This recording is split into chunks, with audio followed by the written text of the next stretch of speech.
0. Chers frères et sœurs en Christ, un très joyeux bonsoir. Et c'est un grand plaisir pour moi de vous retrouver ce soir, en ce début de sabbat. Et que Dieu vous bénisse tous pour votre fidélité à ce rendez-vous autour de sa parole. Prions. Éternel notre Dieu, notre Père, nous te remercions infiniment parce que tu as permis que nous nous retrouvions ce soir pour écouter ta parole. Cette parole qui est notre nourriture, qui nous nourrit et qui nous fait grandir spirituellement.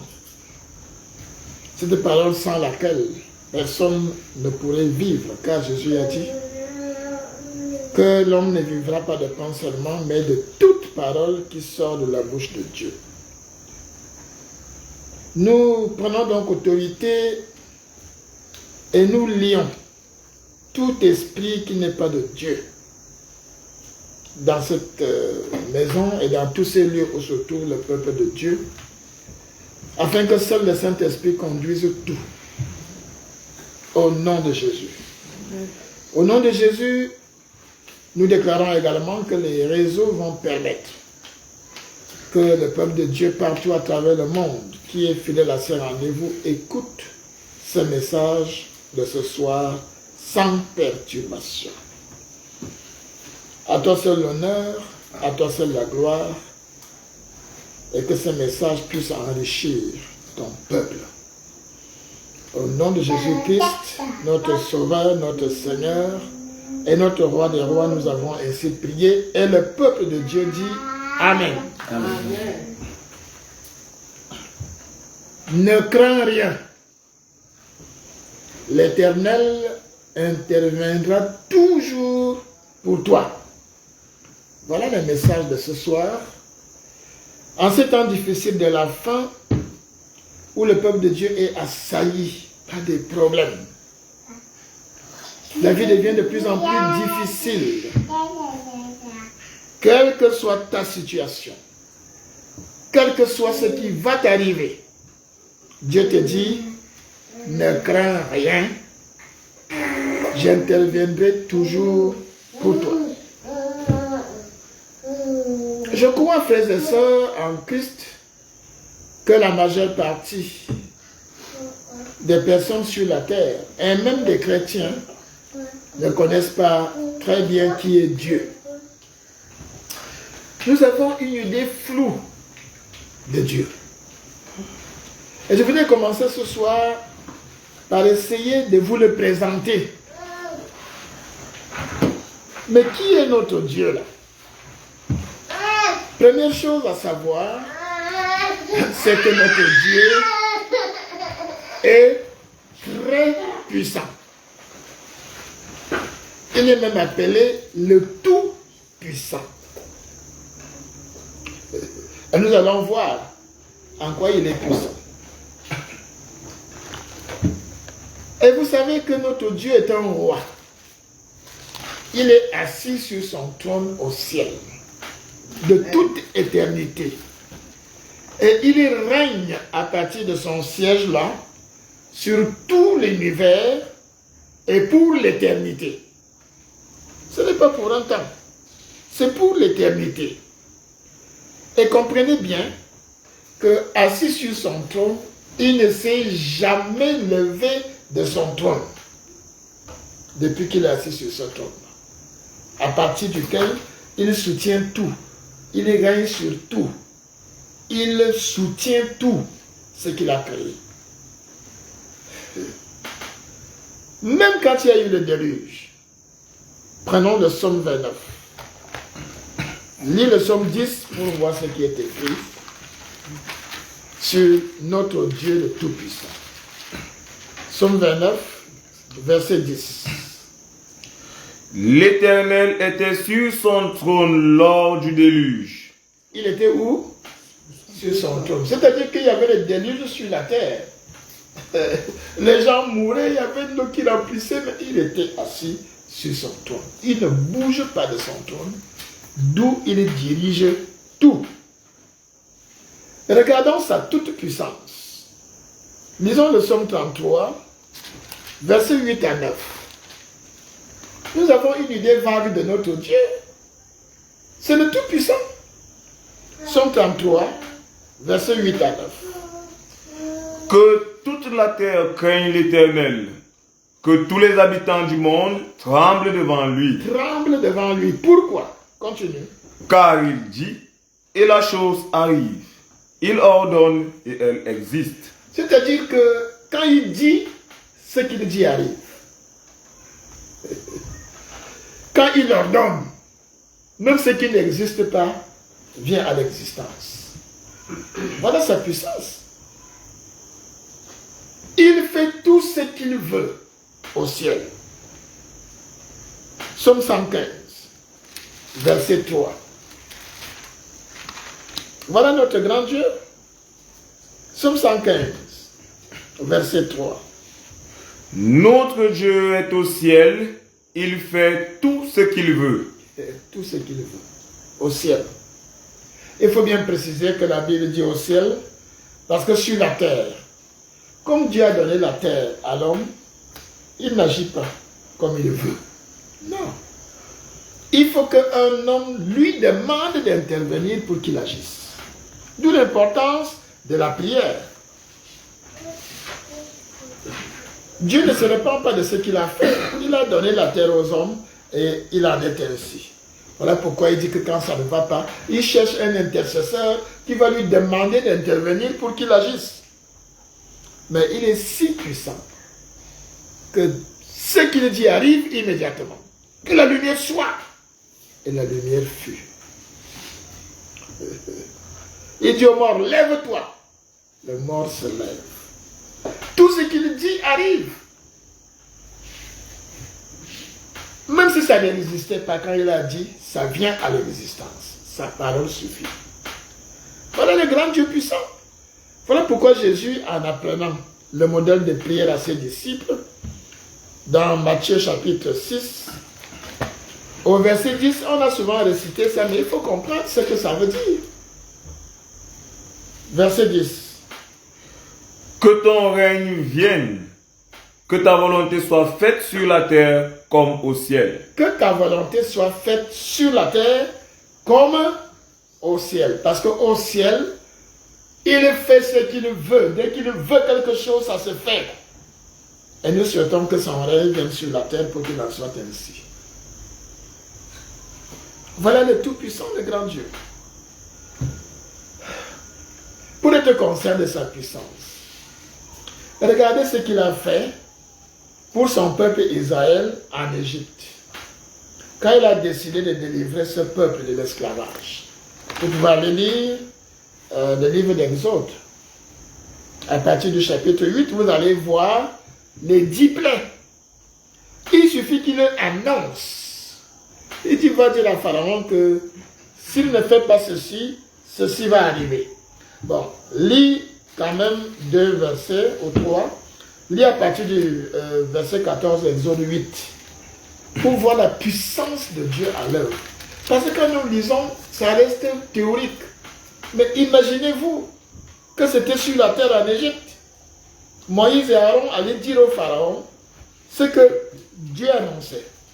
Si tu ne les libères pas, voilà ce qui va arriver. Alors, lis d'abord du verset 14 jusqu'au verset, tu vas jusqu'au verset 18. Les magiciens employèrent leurs enchantements pour produire les poux, mais ils ne purent pas. Les poux étaient sur les hommes et sur les animaux. C'est quel chapitre? Exode 8, 8, 14. 14, va jusqu'à 18. Et les magiciens dirent à Pharaon, c'est le doigt de Dieu. Le cœur de Pharaon s'endurcit et il n'écouta point Moïse et Aaron selon ce que l'Éternel avait dit. L'Éternel dit à Moïse, lève-toi de bon matin et présente-toi devant Pharaon. Il sortira pour aller près de l'eau. Tu lui diras, ainsi parle l'Éternel, laisse aller mon peuple afin qu'il me serve. Si tu ne laisses pas aller mon peuple, je vais envoyer les mouches venimeuses contre toi, contre tes serviteurs, contre ton peuple et contre tes maisons. Les maisons des Égyptiens seront remplies de mouches et le sol en sera couvert. Mais en ce jour-là, je distinguerai le pays de Gozen où habite mon peuple, et là il n'y aura point de mouches, afin que tu saches que moi, l'Éternel, je suis au milieu de ce pays. Ok. Je vous invite à lire les 10 plaies. Je voulais prendre un morceau choisi où Dieu se présente. Regarde au chapitre 7 un peu. Regarde à partir du verset 14. Qu'est-ce qu'il y a dit là-bas? L'Éternel dit à Moïse, Pharaon a le cœur endurci. Il refuse de laisser aller le peuple. Va vers Pharaon dès le matin. Il sortira pour aller près de l'eau et tu te présenteras devant lui au bord du fleuve. Tu prendras à ta main la verge qui a été changée en serpent et tu diras à Pharaon, l'Éternel, le Dieu des Hébreux, m'a envoyé auprès de toi pour te dire, laisse aller mon peuple afin qu'il me serve dans le désert. Et voici, jusqu'à présent, tu n'as point écouté. Ainsi parle l'Éternel. À ceci, tu connaîtras que je suis l'Éternel. Je vais frapper les eaux du fleuve avec la verge qui est dans ma main, et elles seront changées en sang. Les poissons qui sont dans le fleuve périront, le fleuve se corrompra, et les Égyptiens s'efforceront en vain de boire l'eau du fleuve. Ok. Alors, partout où Dieu dit, il sera que je suis l'Éternel, le Tout-Puissant. Et il annonçait soit la grêle, soit les poux, soit les mouches, soit les grenouilles, il y avait encore quoi? Les sauterelles, et jusqu'à la mort même des premiers-nés. Il annonçait d'avance pour prouver qu'il fait ce qu'il veut. Et cela arrivait. Et c'est avec la mort des premiers-nés que le roi égyptien, Pharaon, a été obligé de libérer Israël. Cette histoire est pathétique à lire. Et vous verrez que c'est chaque fois le grand matin, quand Pharaon voulait aller adorer ses dieux au fleuve, que Moïse et Aaron étaient envoyés par Dieu pour la viser. Et ce que Dieu disait arrivait. Voilà le grand Dieu. Après ces 10 plaies-là, après la 10e, Pharaon était obligé de relaxer Israël. Donc, Dieu est tout puissant. Je voudrais vous faire une révélation qui m'a été donnée il n'y a pas très longtemps. Écoutez, vous avez entendu parler de Lucifer. Et on a l'habitude de dire que Lucifer est allé attaquer Dieu. Il y a eu la guerre. C'est faux. Lucifer ne pouvait pas attaquer les grands dieux. Comment il allait même commencer?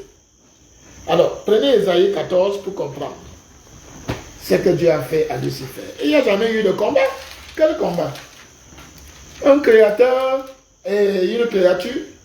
Lucifer ne pouvait pas oser aller attaquer Dieu. Dieu ne peut pas combattre contre une créature. Alors, lisons Ésaïe, attentivement, 14, à partir du verset 12. Écoutez ce qui s'est passé. Te voilà tombé du ciel, astre brillant, fils de l'aurore. Tu es abattu à terre, toi, le vainqueur des nations. Voilà, parce qu'il travaillait justement au ciel, autour du trône de Dieu. Donc Dieu l'a terrassé et l'a renvoyé sur la terre. Est-ce qu'il y a eu guerre? Continue la lecture. Tu disais en ton cœur, je monterai au ciel. Vous entendez? Il disait encore en son cœur. C'était des projets encore dans son cœur. Tu disais en ton cœur, je ferai quoi? Je monterai au ciel. Continue. Je lèverai mon trône au-dessus des étoiles de Dieu. Je m'assiérai sur la montagne de l'assemblée, à l'extrémité du septentrion. Je monterai sur le sommet des nuits. Je serai semblable au Très-Haut. Alors, vous avez vu là qu'il a commencé à exécuter ça? C'était encore dans son cœur, mes amis, chers frères et sœurs. Dieu l'a réprimé parce qu'il avait déjà ses pensées, pas parce qu'il a attaqué. Je vous défie de prendre la Bible et de me montrer là où on décrit le combat entre Dieu, le Tout-Puissant et Lucifer. Il a étouffé dans l'œuf le projet de Satan en le précipitant sur terre. C'était encore dans ses pensées. Même si vous lisez Ézéchiel 28, vous allez toujours voir que c'était encore des projets qu'il mijotait dans son cœur. Je monterai, je ferai ceci. C'était encore dans son cœur. Lis un peu à partir du verset également 12, à partir du verset 12. Fils de l'homme, prononce une complainte sur le roi de Tyr. Tu lui diras, ainsi parle le Seigneur l'Éternel. Tu mettais le sceau à la perfection, tu étais plein de sagesse, parfait en beauté. Tu étais en Éden, le jardin de Dieu. Tu étais couvert de toute espèce de pierres précieuses, de sardoine, de topaz, de diamant, de chrysolite, d'onyx, de jaspe, de saphir, d'escarboucle, d'émeraude et d'or. Tes tambourins et tes flûtes étaient à ton service, préparés pour le jour où tu fus créé. Tu étais un chérubin protecteur aux ailes déployées. Je t'avais placé et tu étais sur la sainte montagne de Dieu. Tu marchais au milieu des pierres étincelantes. Tu as été intègre dans tes voies depuis le jour où tu fus créé jusqu'à celui où l'iniquité a été trouvée chez toi. Où l'iniquité a été trouvée chez toi. C'est-à-dire que dès qu'il a commencé à penser, il a été châtié. C'est pour ça que Jésus disait que quand tu regardes une femme avec envie, tu as déjà commis l'adultère. Parce que Dieu lit dans le cœur. Dès que tu as la mauvaise pensée, tu as déjà péché. Lucifer a été frappé parce qu'il avait ces pensées-là. Il avait déjà convaincu un tiers des anges. Dieu l'a réprimé. Lucifer ne pouvait pas attaquer les grands. Mais Dieu est puissant. Mais quelle attaque? Quel combat vouliez-vous? Il n'y a pas eu de combat. Il l'a châtié, il l'a rejeté sur la terre, qui est devenue informe et vide. On ne sait pas si c'était la violence de sa chute, hein, mais la terre était devenue informe et vide alors qu'elle était belle avant. Et Satan y a été précipité. Et quand vous lisez les interventions divines pour son peuple, c'est des interventions spéciales. Regardez quand Israël traversait la mer Rouge. L'armée des Égyptiens les poursuivait. La mer s'est fendue, ils sont passés au milieu. D'ailleurs, Moïse avait dit au peuple, le titre de ce soir à peu près, il leur a dit quoi? Il leur a dit, de ne rien craindre. L'Éternel combattra pour vous et vous gardez le silence. C'est ce qu'il leur a dit. Alors qu'Israël traverse, l'armée égyptienne aussi entre dans la mer. Et comment Dieu va intervenir? Prends Exode chapitre 14. On va voir l'intervention divine, versets 24 à 26. Voilà le genre d'intervention divine. Il ne se lève pas de son trône. Hein. Il suffit qu'il pense, qu'il parle, et c'est terminé. Regardez ce qu'il a fait là. À la veille du matin, l'Éternel, de la colonne de feu et de nuée, regarda le camp des Égyptiens et mit en désordre le camp des Égyptiens. Le regard. On vous a dit qu'il s'est levé là? Ou bien qu'il a envoyé des anges? Non. Il a seulement regardé le camp des Égyptiens. Et il a mis ces gens-là en désordre. Pourquoi? Qu'est-ce qui s'est passé? Il ôta les roues de leurs chars et en rendit la marche difficile. Les Égyptiens dirent alors, fuyons devant Israël, car l'Éternel combat pour lui contre les Égyptiens. Intervention spéciale du regard. Le simple regard. Les roues des chars commencent à quitter. Et la mer va venir les engloutir. Voilà des interventions divines spectaculaires. Je peux dire miraculeuses, surnaturelles. Regardons aussi, une fois, Juda a été attaqué par 3 armées du temps de Josaphat. On va encore voir une intervention divine. 2 Chroniques, 2 Chroniques chapitre 20. Lis les 3 premiers versets pour voir la situation. Voilà comment Dieu, le Tout-Puissant, te dit ne crains rien, j'interviendrai toujours pour toi. Alors, voyons comment il est intervenu. 2 Chroniques chapitre 20, verset 1 à 3. Après cela, les fils de Moab et les fils d'Ammon, et avec eux des Maonites. Vous voyez, ils sont déjà 3 là. Les fils de Moab et de Ammon se sont alliés avec les Maonites. Déjà 3 nations qui se sont alliées. Vous savez, Moab et Ammon, ce sont les fils de... Ils descendent de qui? De Lot. Hein, c'est l'enfant adultérant de Lot, dont leurs descendants, plus les Maonites s'allient pour faire quoi? Marchèrent contre Josaphat pour lui faire la guerre. Voilà. Josaphat était le roi de Juda. Continue. On vint en informer Josaphat en disant: une multitude nombreuse s'avance contre toi depuis l'autre côté de la mer, depuis la Syrie, et ils sont à Hatzatson Tamar, qui est En-Gedi. Une multitude nombreuse avançait donc contre Juda. Continue. Dans sa frayeur, Josaphat se disposa à chercher l'Éternel, et il publia un jeûne pour tout Juda. Quand il a appris ça d'abord, dans sa frayeur, puisque c'était des grandes armées, mais il s'approcha de Dieu et publia un jeûne pour tout Juda. Il y a eu effectivement un jeûne. Nous voulons aller voir comment Dieu est intervenu. Allons au verset 20. À partir du verset 20, on lit jusqu'au verset 25 pour voir l'intervention spéciale de Dieu. Le lendemain, ils se mirent en marche de grand matin pour le désert de Tekoa. À leur départ, Josaphat se présenta et dit: écoutez-moi, Juda et habitants de Jérusalem. Confiez-vous en l'Éternel, votre Dieu, et vous serez affermis. Confiez-vous en ses prophètes, et vous réussirez.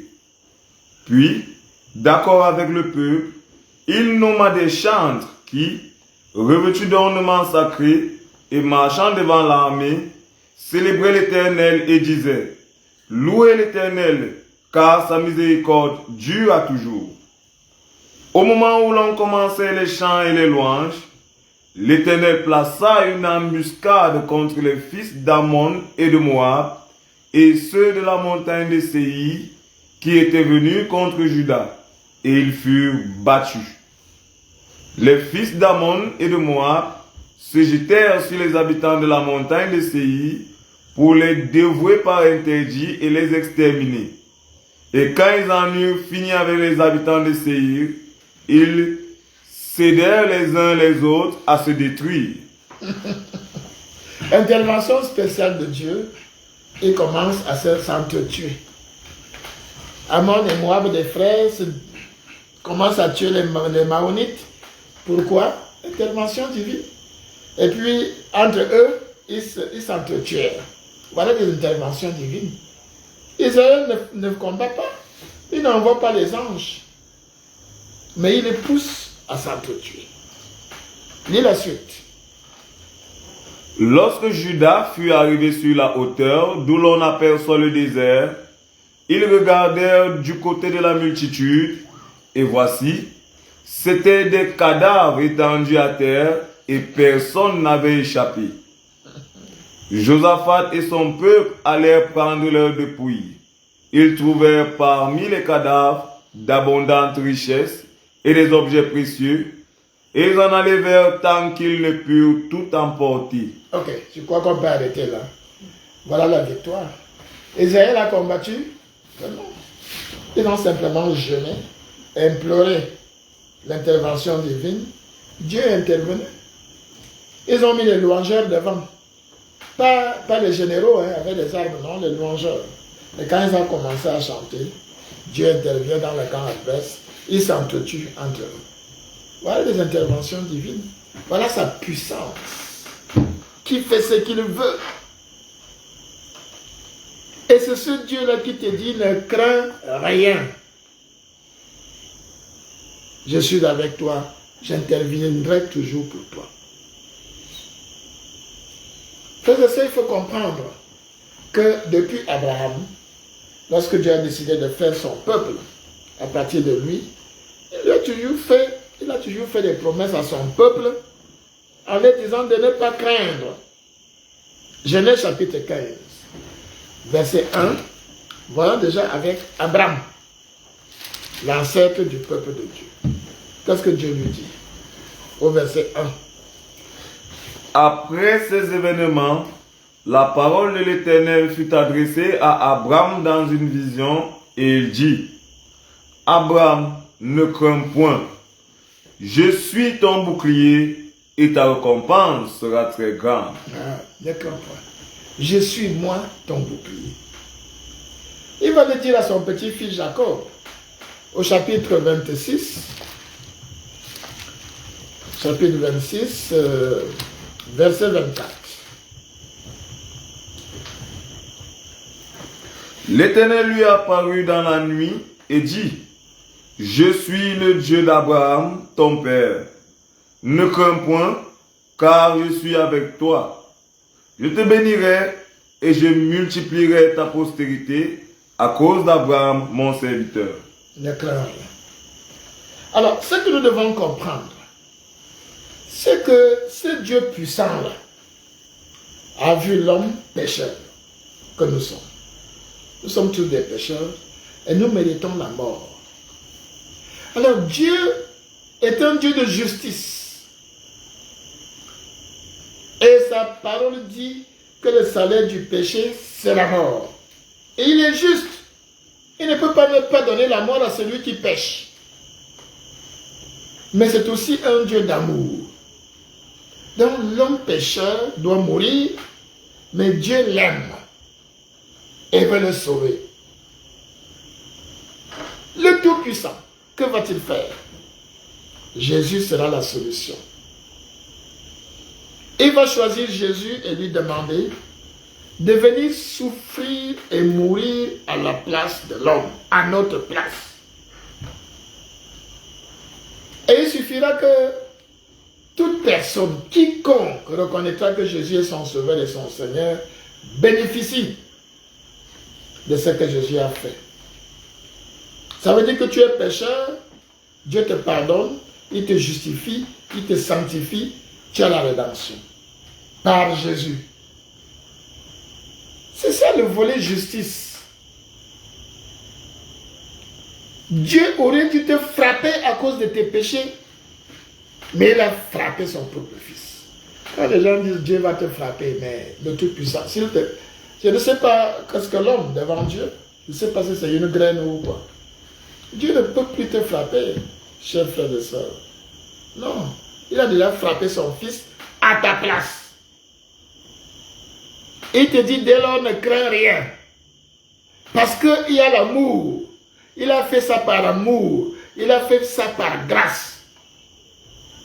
Dieu est amour et nous sommes la cible de l'amour de Dieu. Donc cet amour qui a commencé avec Jésus, ce n'est pas maintenant que cet amour va s'arrêter.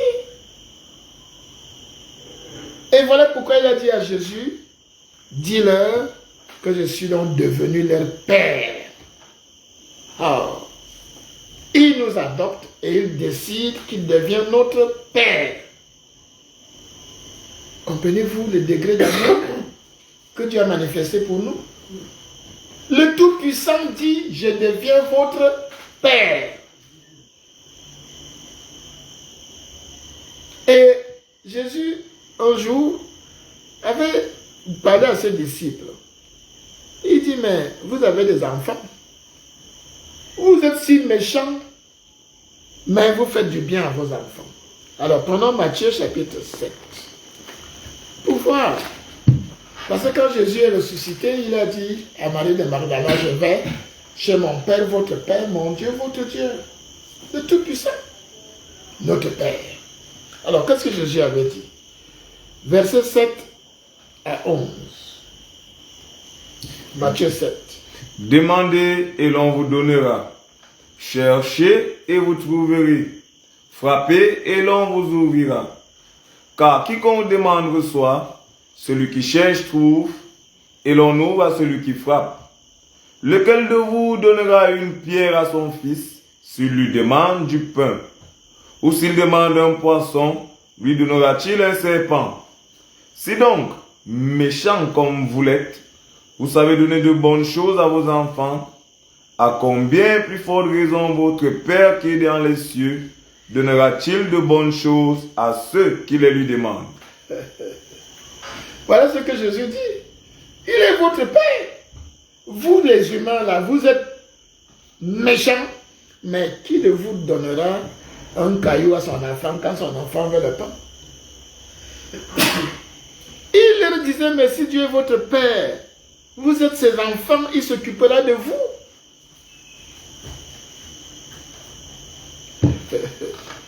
Est-ce qu'un père peut laisser quelqu'un battre son enfant sans raison? Hein? Quelqu'un débouche là, il prend le petit enfant, qu'est-ce que l'enfant a fait? Et puis tu vas laisser. Même si tu es faible, tu vas te lever. Encore plus le Tout-Puissant. Peut-il voir son enfant touché par quelqu'un? Après le plan d'amour, d'abord la parole de Dieu parle du plan d'amour qu'il a fait pour que nous devenions ses enfants. Ce n'est pas pour rien. C'est pour qu'il intervienne en tant que Père. Dans Romains 8, 29, on parle de ce plan d'amour, parole vivante. Et ce plan d'amour, c'est le plan de salut par Jésus-Christ. Pour que nous devenions ses enfants. Romains 8, 29. En effet, ceux que Dieu a enveloppés d'avance dans son plan d'amour, il les a aussi destinés, depuis le commencement, à porter son image. Il a décidé de faire de ses enfants au même titre que son propre fils et de les façonner pour qu'ils lui ressemblent, afin qu'il soit l'aîné d'une nombreuse famille de frères. Oh, c'est extraordinaire ce verset. D'abord, il nous a créés à son image. Nous sommes esprits, créés esprit, nous vivons dans un corps et nous avons une âme. Mais en plus, il nous a adoptés comme ses fils. Et nous façonne pour qu'on devienne comme notre frère aîné Jésus-Christ. Regardez les relations de famille que Dieu a tissées pour nous montrer combien il nous aime. Jésus-Christ est notre grand frère. Et le Tout-Puissant qui est assis sur son trône est notre Père. De là où il est assis, il dirige tout l'univers. Ne l'oubliez pas. Il règne sur tout. Il soutient tout l'univers que l'homme n'a même pas encore fini de découvrir. Ce puissant a dit, je suis devenu votre Père. Vous êtes mes enfants. Et je vous façonne pour que vous deveniez comme Jésus-Christ. Et puis je ne sais pas qui ou quoi vient vous toucher. Non. Non, c'est pas possible. Ayez cette vision de la vérité que Dieu nous donne. Et la parole de Dieu dit que Dieu connaît le nombre de tes cheveux. Mais vous voyez jusqu'où il prend soin de toi. Quand tu te peins, il y a des brins de cheveux qui tombent. Il connaît le nombre et c'est ce qui reste. Prenons Luc chapitre 12, au verset 7. Luc 12, au verset 7. Et même les cheveux de votre tête sont tous comptés. Ne craignez donc point. Vous valez plus que beaucoup de passereaux. Mais pour montrer l'intérêt que Dieu porte à nous, il nous a révélé qu'il connaît le nombre de nos cheveux. Rappelez-vous, quand Saul maltraitait l'Église, les membres de l'Église, qui disaient que Christ était le Sauveur et le Seigneur, un jour, Jésus lui-même est intervenu de façon spéciale. Alors que Saul se rendait à Damas pour aller arrêter les chrétiens. Et il lui a posé une question. Saul, Saul, pourquoi me persécutes-tu? Ça veut dire que Dieu a fait de Jésus Christ avec l'Église comme corps et chacun de nous comme un membre. Quand tu touches un membre du corps de Jésus que nous sommes, c'est Jésus que tu touches, c'est Dieu que tu touches. Je ne sais pas si vous comprenez bien cela. Que vous n'avez pas à craindre quoi que ce soit. C'est extraordinaire ce que la parole de Dieu nous révèle. Et parfois nous oublions ça. Et nous tremblons devant n'importe quelle situation. Le Saint-Esprit en nous, c'est Christ en nous, c'est le Père en nous. Rappelez-vous de Jean 14. De quoi as-tu peur? Lisons ce qui est écrit dans Hébreux, chapitre 13, versets 5 à 6.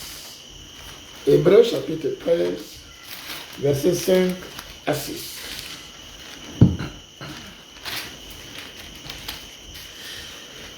Ne vous livrez pas à l'amour de l'argent. Contentez-vous de ce que vous avez, car Dieu lui-même a dit, je ne te délaisserai point et je ne t'abandonnerai point. C'est donc avec assurance que nous pouvons dire, le Seigneur est mon aide, je ne craindrai rien. Que peut me faire un homme? Amen. C'est ça que Dieu te dit. Jésus a dit, je suis avec vous tous les jours jusqu'à la fin du monde. Je m'en vais, mais le Saint-Esprit vient en vous, le consolateur, dont j'ai Dieu en moi. Que peut me faire un homme? C'est ça que Dieu dit. Je ne t'abandonnerai jamais. Je ne veux jamais te délaisser. Je t'aime au point où j'ai sacrifié mon fils qui était unique.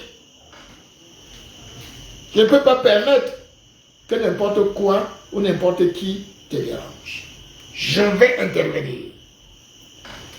Quelle assurance voulons-nous encore quand le Tout-Puissant le dit? C'est le Tout-Puissant qui parle. Il dit même que quand on vous traîne en justice, alors, repars à Luc chapitre 12. Quel que soit là où tu te trouveras, il sera toujours là. Et il interviendra. Luc 12, versets 11 et 12. J'ai un frère qui avait des problèmes. Je lui ai dit que ne t'inquiète pas. Dieu est avec toi. Tu es innocent. Tu n'as rien à craindre. Écoute ce que Jésus a dit, versets 11 à 12. Quand on vous mènera devant les synagogues, les magistrats et les autorités, ne vous inquiétez pas de la manière dont vous vous défendrez, ni de ce que vous direz, car le Saint-Esprit vous enseignera à l'heure même ce qu'il faudra dire. C'est tout. Moi, je l'ai expérimenté. Tu as une sagesse, une intelligence à nul autre pareil. Qu'est-ce que tu vas encore craindre? Dans l'Ancien Testament, dans Zacharie chapitre 2, lisons un peu le verset 8 pour voir ce qui est écrit.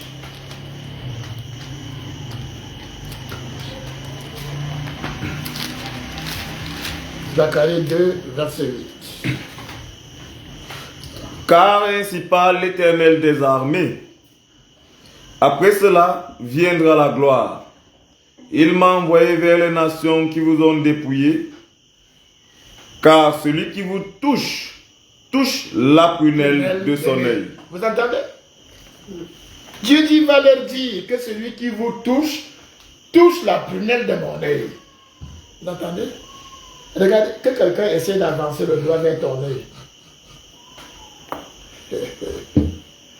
C'est pour montrer le degré d'amour que Dieu a pour nous. Et c'est ce Dieu-là qui te dit, ne crains rien. Il dit ailleurs, ne vous inquiétez de rien. Dans Philippiens chapitre 4, versets 4 à 9, les conseils nous sont donnés par le Saint-Esprit à travers Paul, qui doivent nous rassurer Et faire que quel que soit ce qui arrive, quel que soit l'environnement, quelles que soient les attaques, quelles que soient les difficultés, tu n'as rien à craindre. Car Dieu interviendra toujours pour toi. Philippiens 4, versets 4 à 9. Réjouissez-vous toujours dans le Seigneur. Je le répète, réjouissez-vous. Que votre douceur soit connue de tous les hommes. Le Seigneur est proche. Ne vous inquiétez de rien. Ne vous inquiétez de rien. Continue. Mais en toute chose, faites connaître vos besoins à Dieu par des prières et des supplications, avec des actions de grâce. Et la paix de Dieu, qui surpasse toute intelligence, gardera vos cœurs et vos pensées en Jésus-Christ. Au reste, frères, que tout ce qui est vrai, tout ce qui est honorable, tout ce qui est juste, tout ce qui est pur, tout ce qui est aimable, tout ce qui mérite l'approbation, ce qui est vertueux et digne de louange, soit l'objet de vos pensées. Voilà le conseil. Que pense ton cœur? Il faut penser aux choses pures, aux choses justes, aux choses droites. À ce moment, la peur va s'éloigner. C'est la paix de Dieu qui s'installe dans ton cœur. La paix de Dieu. Quel que soit l'environnement. Noé était en paix dans l'arche pendant le déluge. Toi, tu es en paix en Christ. Mais ton cœur et tes pensées doivent être orientés vers tout ce qui est pur, tout ce qui est vertueux. Et quelle est la fin? Ce que vous avez appris, reçu et entendu de moi, et ce que vous avez vu en moi, pratiquez-le, et le Dieu de paix sera avec vous. Chers frères et sœurs, voilà ce que je suis venu vous dire ce soir, parce que je sais que les temps difficiles sont devant nous, parce que l'Antéchrist se prépare, le gouvernement mondial se prépare, il y a beaucoup de choses qui m'ont été révélées et qui prouvent que Jésus revient très bientôt. Je ne voudrais pas donner de date, mais Jésus-Christ a dit clairement que nous ne connaissons ni le jour ni l'heure. Il n'a pas dit l'année, il n'a pas dit les moments, le jour et l'heure. Mais il a donné des signes qui montrent que nous sommes très proches de l'avènement de Jésus-Christ pour l'enlèvement de ceux qui lui appartiennent. Et que Satan va maintenant accentuer la pression en utilisant tous les moyens. Beaucoup d'enfants de Dieu sont touchés par la maladie, d'autres par le deuil, d'autres par les attaques personnelles, les difficultés au lieu de service, où on veut peut-être utiliser le malin pour faire mal. Non, rien ne vous arrivera. Ne crains rien. Dieu est là avec toi, le Tout-Puissant, ton Père. Il veille sur toi. Et ton grand frère Jésus a dit, je suis avec vous tous les jours jusqu'à la fin du monde. Et si Jésus nous a rassurés, dans Luc chapitre 12, au verset 32, Luc 12, verset 32, une autre assurance que Jésus a donnée. Ne crains point, petit troupeau. Petit troupeau, ne crains point. Pourquoi? Car votre Père a trouvé bon de vous donner le royaume. Tout ce qui arrive là, restez tranquille. Dites simplement que moi j'attends mon Seigneur qui vient me chercher. Tout ce que vous faites, je n'ai pas peur. Et la prière est votre moyen que Dieu vous donne pour l'appeler. Parce qu'il ne vient intervenir que si tu l'appelles. D'où l'importance de la prière. Dieu veut te faire beaucoup de choses, mais tu ne pries pas.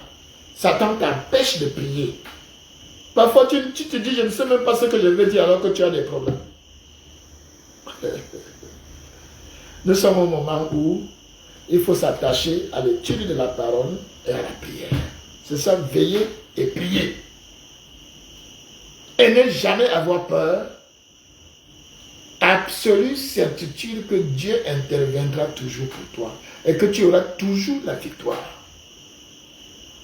Pas la tienne, mais celle que Jésus a remportée depuis Golgotha. Voilà le message de ce soir qui doit vous encourager à savoir que le Tout-Puissant, qui dit et la chose arrive, qui ordonne et la chose existe, le simple regard suffit pour déboussoler toute une grande armée comme celle égyptienne. Tes ennemis vont se battre entre eux. Parfois à ton insu, tu verras seulement la fumée, parce qu'ils ne sont plus. C'est ça que Dieu nous garantit dans sa parole. Alors, ne crains rien. L'Éternel interviendra toujours pour toi. Amen. Soyez bénis au nom de Jésus-Christ. Amen.